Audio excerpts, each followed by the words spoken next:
So I actually filmed this video yesterday. I was really happy with it. It was an absolute banger. I went to start editing. I'm like, shit, where's the audio track? Because I record my audio separate on GarageBand with this little fucker here.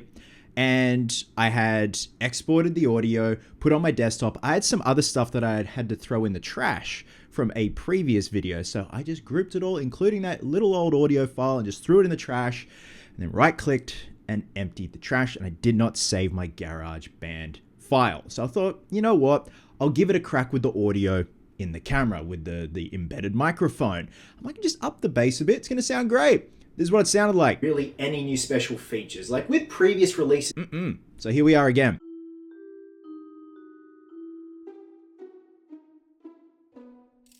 Hey guys, welcome back to a brand new video here on the channel. This is just a cheeky little Elm Street 4K collection update, but in particular, A Nightmare on Elm Street 2 Freddy's Revenge. Now, every time I do one of these updates, I always give a shout out to my good friend Christian over at Planet CHH, who is a big physical media dude. He's the go-to horror physical media bloke, whether it be VHSs right up to 4K restorations, transfers, and like the history of certain films, which is always fun to watch. So the director of A Nightmare on Elm Street 2, Jack Shoulder, as of yesterday, put up on his Facebook that last week he was at the Warner Brothers lot in Los Angeles overseeing the 4K restoration of A Nightmare on Elm Street 2 Freddy's Revenge. Not only that, he was doing interviews with Robert Englund for some new bonus material.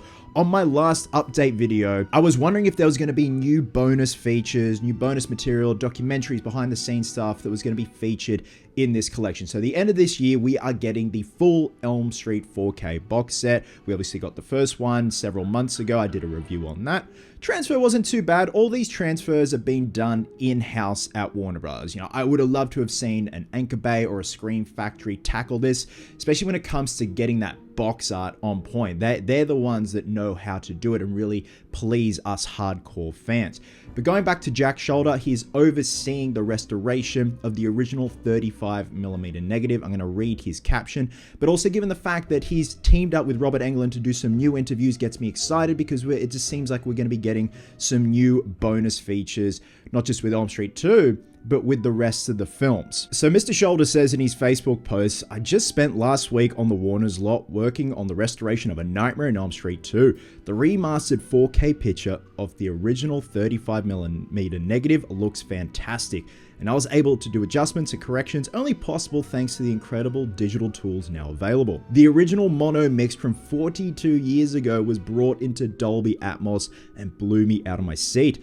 I heard things in Chris Young's score I never knew were there, and that, combined with some added sound effects work, really lift the film to another dimension. We were careful not to change the look and feel of the film, but even the rather lame scene with the exploding parakeet felt like the birds. The whole experience was like something restoring an old Renaissance painting and finally seeing the amazing blueprint that the painter had used, or the cat now seen hiding behind the table, although in this case, those colors and sounds never had fully been seen before, but were implicit in the material and now are explicit. Warner's also shot some interviews for the new release, and I got to see my old buddy Robert Englund, whose performance now jumps off the screen. Keep an eye out for announcements of the release from Warner Brothers. The new version really needs to be experienced by new fans and re-experienced by old ones. So this gets me really excited, the fact that they're utilizing the original 35mm negative, which usually they do when they do 4K transfers, but the fact once again that there's going to be new bonus material. Like I know it gets to the point now where what hasn't been said about the Elm Street films when it comes to special features, like we've heard it all. We've heard all the stories, but you never know. They could get creative. Hopefully Robert has some extra anecdotes that he could touch on from filming Elm Street 2. You know, shit we haven't heard, shit that we want to hear. I'm all for the real nerdy stuff. Like, I'd love a full documentary about the gloves and interviewing the glove builders who are still around, who are still with us. Like, you got Lou Carlucci, you got Charlie Blodinelli, you got Scott Nesselrow. Unfortunately, we lost Ryan Effner, who built the Part 5 and Part 6 gloves.